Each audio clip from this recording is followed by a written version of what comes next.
আসন্ন ত্রয়োদশ জাতীয় সংসদ নির্বাচনে এনসিপির তাসনিম জারা লড়ছেন ঢাকা ৯ আসনে। এই আসনে তার প্রতিদ্বন্দ্বী বিএনপির নির্বাহী কমিটির সদস্য ও ঢাকা ৯ আসনের মনোনীত প্রার্থী হাবিবুর রশিদ হাবিব। ঢাকা ৯ সংসদীয় আসনটি সবুজবাগ, খিলগাঁও, মুগদা ও মান্ডা থানা নিয়ে গঠিত। কুমিল্লা ৪ আসন থেকে লড়বেন এনসিপির দক্ষিণাঞ্চলের মুখ্য সংগঠক হাসনাত আব্দুল্লাহ। এই আসনটি কুমিল্লা জেলার দেবিদ্বার উপজেলা নিয়ে গঠিত। এই আসনে বিএনপির প্রার্থী মঞ্জুরুল আহসান মুন্সি, তিনি দেবিদ্বার আসন থেকে টানা ৪ বার সংসদ সদস্য হিসেবে নির্বাচিত হয়েছেন।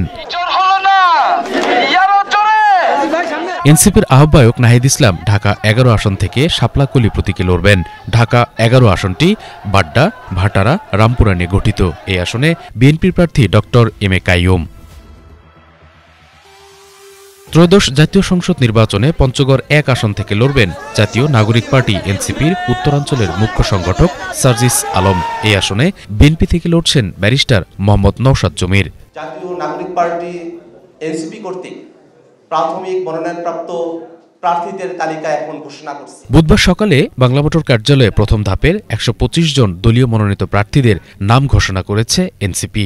এদিকে ২-১ দিনের মধ্যেই ত্রয়োদশ জাতীয় সংসদ নির্বাচনের তফসিল ঘোষণার প্রস্তুতি নিচ্ছে সরকার। আমরা খুব শীঘ্রই অন্যান্য আসনেও জাতীয় নাগরিক পার্টি এনসিপি প্রার্থী তালিকা প্রকাশ করব। শুভ ইসলাম, বাংলা ভিশন, ঢাকা।